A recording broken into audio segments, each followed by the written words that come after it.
朋友们好，今天是10月1号星期五，欢迎来到远见快评，我是唐晋远。昨天呢，孙立军近700字的官方双开通告公布以后呢，凡是熟悉中共政治斗争套路的人啊，可能都感觉到了一种山雨欲来的氛围。至少呢，习近平当局在11这个特殊日子到来之际呢，他是成功的让党内的所有人的脑海里都跳出了这么4个字，叫做大狱将兴。也就是说，在未来很有可能许多人都要出事儿了。那么昨天我在和 Iris 的直播之中呢，已经有和朋友们来讨论了孙立军的这份罪状的3大内容，也就是说，它涉及到的疑似政治谋反罪，还有刑事泄密罪，以及几乎所有的落马官员那种标配的各种各样的生活腐化啦、经济贪赃啦等等这些罪名。那么今天呢，我们还是要先来重点和大家说一说孙立军的这个泄密罪。为什么呢？因为这个罪名的背后它非常的诡异，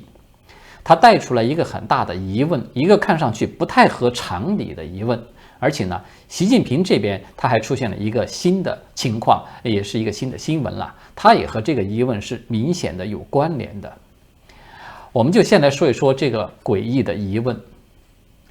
只要仔细看一看官方公布的这个通告呢，我们就会发现孙立军的每一大类的罪名呢，它都是用那个分号把它隔开的。其中呢，涉及到泄密这一部分的描述呢，它是这样写的：狂妄自大、恣意妄为、大搞特权，在抗击新冠肺炎疫情一线擅离职守，私藏私放大量涉密材料，长期搞迷信活动。我们为什么说孙立军他是有涉嫌泄密的这种材料呢？他极可能与这个武汉疫情是相关的，主要的原因之一其实就在这里。我们大家看到了吧，这个通告他把这个孙立军在抗击新冠肺炎疫情第一线擅离职守、私藏私放大量涉密材料，它是连贯的放在一起说的。所以这个给人的直接的理解就是，这个擅离职守与私藏私放涉密材料它是有关联的。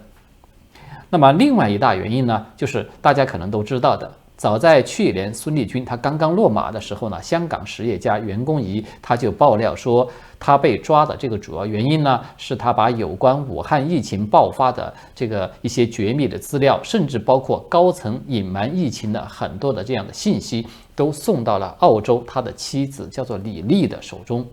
但是没有想到呢，中途被澳洲的情报机构给拦截了，结果就导致澳洲政府第一个站出来强硬的要求调查病毒的来源，与中共的关系呢是彻底的恶化，甚至呢直接影响到了西方对这个病毒溯源的态度。那么官方的通报呢，它是让所有人都在第一时间就把孙立军与这个爆料给联系起来。但是这样一来，它就带来一个很大的疑问了，就是说孙立军的罪名，我们大家看他写了这么多，官方其实他多写一句少写一句根本就是无关紧要的，对吧？也就是说，官方他原本是可以把私藏私放大量涉密材料这句话是隐藏，可以不予公布的。但是呢，官方却偏偏特意的把它紧挨着孙立军这个武汉抗疫擅离职守把它给公布出来。那么给人的感觉是官方刻意的要在提醒大众注意，孙立军在这里他犯了一个很特别的罪。那么刚才我们有说了，袁弓夷的那个爆料在当时在海外中文媒体中是被普遍的报道的，可以说是闹得沸沸扬扬。中共呢，他是不可能不知道的。而在今年的2月，华尔街日报这都是属于大媒体了，他借由引述消息人士的说法报道说，在这个自2020年的年初以来，腾讯公司负责政府事务的一个副总裁叫做张峰的，他是一直在接受反腐机构的调查。原因呢，就是他有涉嫌把微信的一些数据提供给了前公安部的副部长孙立军。而且调查人员的这个调查重点就是聚焦在张峰与孙立军他究竟分享了一些什么类型的信息，以及孙立军他有可能用这些信息去做什么。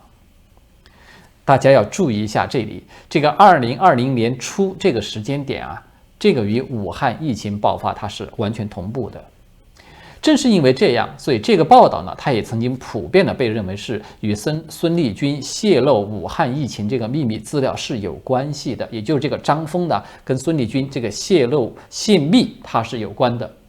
那么以中共的文宣情报系统这种敏感度，其实他们不可能说注意不到这些一度都是非常热门的消息。所以呢，我们基本上就可以得出一个结论，就是昨天孙立军他的罪名之中，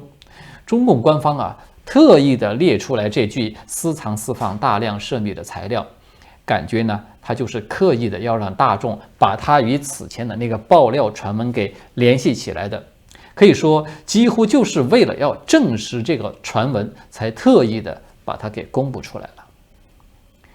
那么这就带来一个问题，按照常理呢，中共我们都知道，他一贯是家丑不外扬的，对吧？更何况这个孙立军泄密的疫情材料，它内容很有可能还涉及到了习近平的指挥失误等等这些敏感的东西。那么这一类的信息，要按在过去就是中共它是隐藏都还怕来不及的，但是这一次他为什么却反过来把它给公布了呢？更有意思的是大众呢普遍都没有怎么注意到习近平的另外一条新闻，就是在9月29号的下午，中共政治局呢又举行了第33次集体的学习，而这个主题呢非常的有意思，它叫做加强中国生物安全建设。这一次的学习呢，它是由习近平所主持的。新华社发表的相关报道呢，这个内容非常长，它主要的核心的信息，它就包括了下面几个方面。首先呢，习近平呢他就表示说，18大以来，党中央，当然这个党中央就是说他自己了，就党中央把加强生物安全建设是摆上了更加突出的位置，采取了一系列的这样那样的措施，最终的一个结论呢，就是生物安全建设取得了一个历史性的成就。那么这个就相当于是习近平他一上来给自己就定了一个调子了，对吧？意思就是从我一上任呢，我就非常的重视这个生物安全的建设，而且是取得了前所未有的历史性的成就的，这个是不能够抹杀的。然后呢，习近平他就从这个党委领导、政府负责、社会协同、公众参与，还有法治保障这5个方面来详细的就论述了如何去构建并且完善一个生物安全的治理的机制。在很多地方呢，他还说的都很详细的。他不但有2次提到了说要加强对国内病原微生物实验室的生物安全的管理，而且呢，他还提到了必须要严格管理试验的样本，还有试验的动物以及试验活动的废弃物等等，就是连这样的细节他都把它给提出来。当然了，习近平呢，他更多的是在肯定这个当前的生物安全机制了，以及包括这个防控疫情的这种机制它是多么的成功。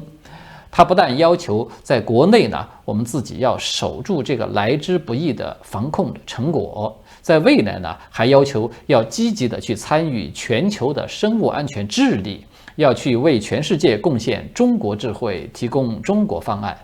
同时呢，他也没有忘了再次的强调说，必须要本着科学原则，按照科学规则去推动新冠病毒的溯源工作。我们用一句话来总结，就是习近平呢，他明显的是在撇清、切割自己在生物安全这个领域方面的重大问题的责任。也就是说，他想表达的是，我不但无过，甚至还是有功于国的。如果说我们把这次会议的这个报道和刚才提到孙立军的那个罪名通报把它连起来看呢，我们就会发现，这2者呢，它不但在时间上是紧密相连，而且从内容上面来看，它也是一致的，就是它都与生物安全密切相关。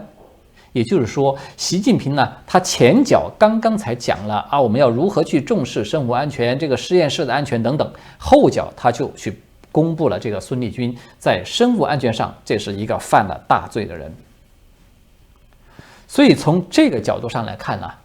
我就觉得当局他为什么要特意的来公布这个孙立军涉嫌是泄露了武汉疫情机密的这个罪名，就是刚才提到这个诡异的疑问，它比较合理的一个解读呢，就是习近平在封锁武汉疫情真相的这个问题上，他很有可能面临着极大的压力，导致他不得不用公开孙立军的罪状这种方式来杀鸡儆猴。那的意思呢，就是要发出一个警告，在武汉疫情这个问题上，谁都别想乱说乱动，否则你们就要去看一看孙立军他是一个什么下场。换句话说，习近平呢，他大概率的在党内已经遭到攻击了。反对他的势力呢，很有可能就是用谁来为这个疫情大爆发担责来攻击他的，要逼他在某些问题上去让步的。他如果不让步，那么恐怕他就要去承担这个真相曝光的这种风险。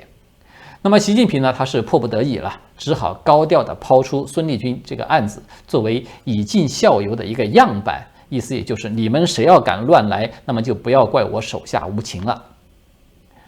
事实上，我们看到从此前官方就是放风罗文静，是吧？这个江苏的刑警总队的总队长，他是图谋不轨。再到暗示王立科有卷入到了这样的一个案子里面，再到明示孙立军他其实也有涉嫌篡权谋乱。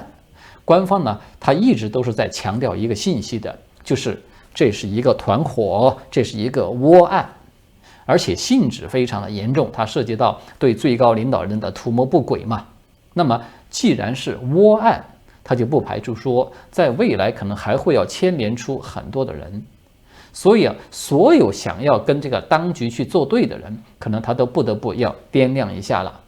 就是要不要自己要去冒这个被贴上这种野心团伙成员的一个标签，就是要不要去冒这样一个风险。当然了，这个只是纯粹我个人的一点解读了，仅供大家做一个参考。也就是说呢，习近平他不惜把泄露武汉疫情机密这样一个特殊的家丑，他都把它给张扬出去，说明呢，随着这个六中全会的步步逼近呢，他面临的攻击和压力其实也是步步升级的。好的，接下来呢，我们要来和大家讨论一下最近美国对中共政策的一些变化。这些变化呢，它表现出来一个明显的特征，就是对外界它释放出了一种比较混乱的信号。其最直接的表现呢，就是竞争与缓和这两方面的动作和信息，它都在同时的释放出来。最新的引起中美双方舆论都关注的一个焦点呢，是美国国务卿布林肯，他针对大陆11这一天，他发出了一份贺词，也就是在昨天呢，美国国务院的官方网站上面就刊登出了布林肯所发表的这份声明。这个声明呢是这么说的：在中华人民共和国迎来10月1日国庆之际，我谨代表美利坚合众国向中国人民送上祝福。美国寻求中美合作以解决我们共同面临的挑战，祝愿中国人民在未来1年里和平、幸福和繁荣。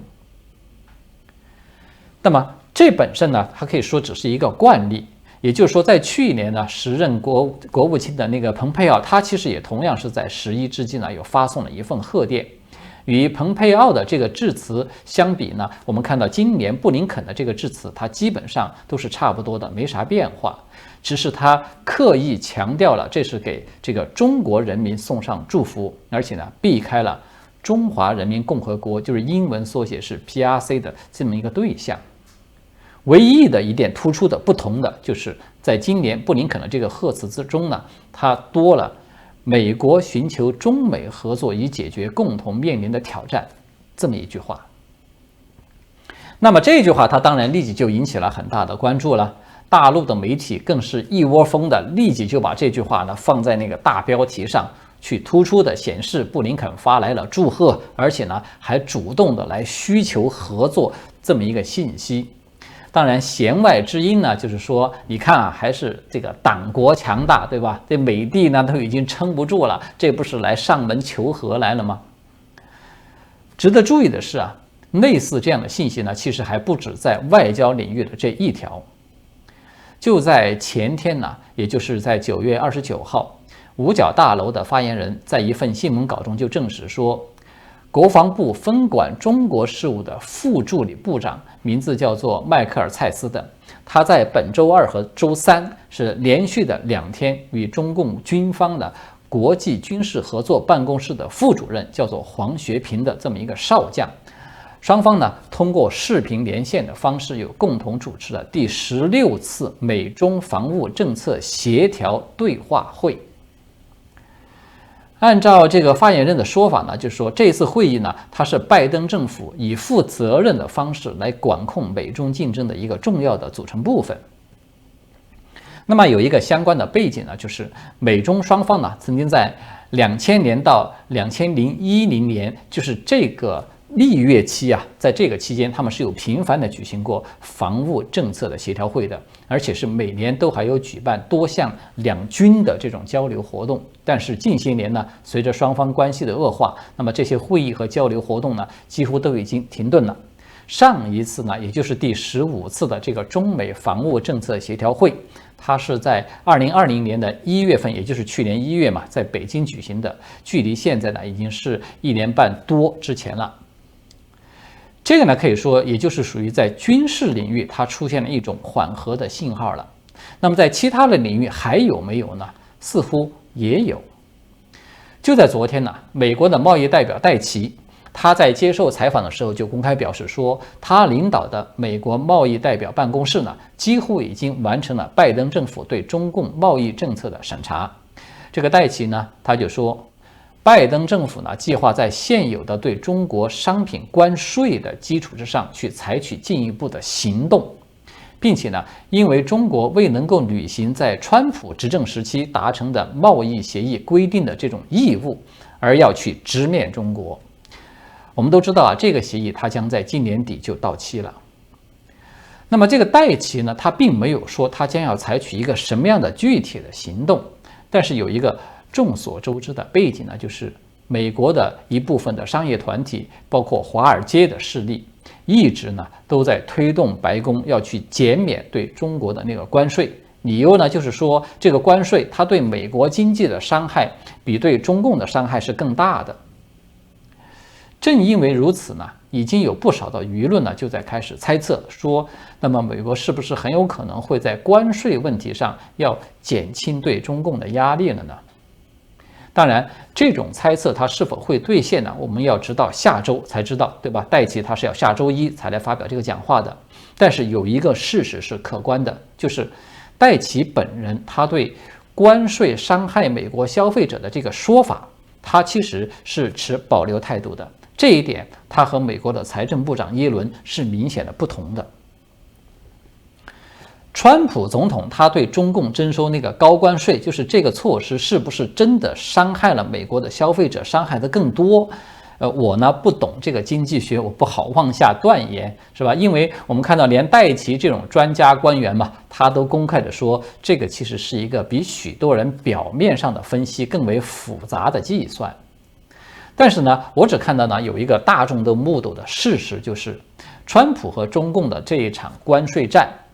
最终呢是迫使中共不得不派刘鹤上门到华盛顿来签署了一个认错补过的这个第一阶段的贸易协议。但是呢，我们客观的说，用关税来迫使中共对自己的这种侵略性的经济行为去做出一个结构性的改变的这种努力，它看起来啊效果并不明显，这个是个客观的事实。因为到目前为止，这个数据显示啊，中共并没有履行他要额外购买2000亿美元的美国商品的这个承诺。也就是说，中共啊，他连补过的这个承诺他都没有兑现的，更何况涉及到什么结构性的改变呢？所以呢，对这个关税政策进行调整的这种可能性，它的确是存在的。这就是我们看到拜登啊，他有可能在经济领域对中共去放松压力的这么一个动向。当然，这些信息啊，它连续的出现，尤其再加上孟晚舟事件，造成了美国对中共的人质外交低头的这么一个影响，也就难怪有很多人呢都在开始怀疑，就是这个拜登他是不是要开始对中共去下跪了？与此同时呢，我们又看到啊，美国在加强中美战略竞争这方面的行为，它其实同时也在继续的发生着。首先一个呢，就是仍然还是这个戴奇，他前天呢就在匹兹堡与国务卿布林肯还有商务部长雷蒙多一起，与来访的2位欧委会的执行副主席共同的主持了叫做美欧贸易和技术委员会的首次会议。这个委员会的英文缩写呢叫做 TTC。这个 TTC 呢，它其实是拜登当初访问欧盟的时候，双方答应共同成立了这么一个机构。它的目的呢，就是为了要应对中共在贸易和技术方面的胁迫性的行为。那么在这次会议之后呢，双方就有列出了一份长达17页的联合声明。这份声明呢，就同意说要继续维持出口的管制与投资的审核，同时呢，还要去开发尊重人权和民主价值观的这种人工智能的系统，并且还承诺说要加强半导体供应链的合作，来对抗非市场经济国家的不公平贸易行为。所以大家听一听，这个矛头它显然就是对准中共来的了，对吧？更重要的是呢，这个布林肯啊，他在这次开会以后，他还公开的提出来说，美欧合作完全是有能力在贸易和技术领域去制定很多标准、规范和准则的。此外呢，在这个上周刚刚结束的美日印澳4国首次面对面的这个安全对话，也就是那个QUAD，那么4方领导人呢都同意说，要致力于共同的促进一个开放的、可访问和安全的技术生态系统。这个系统呢，它围绕着4方面的工作来展开。第一个呢是技术标准，第二个呢是5G 的多样化和部署，第3个是前景扫描，第4个就是技术供应链。所以大家有看到了吗？这2个消息啊，其实它都有一个共同点，就是美国它其实仍然是在致力于要构建一个，就是拜登他一直过去都挂在嘴上的那句话，叫做基于规则的世界秩序。就是这2个消息它都反映出来，它是有相似的一个目的，就是美国将要领导盟友呢一起掌控从贸易到技术再到供应链的这么一个游戏规则，而中共呢是被排除在外的。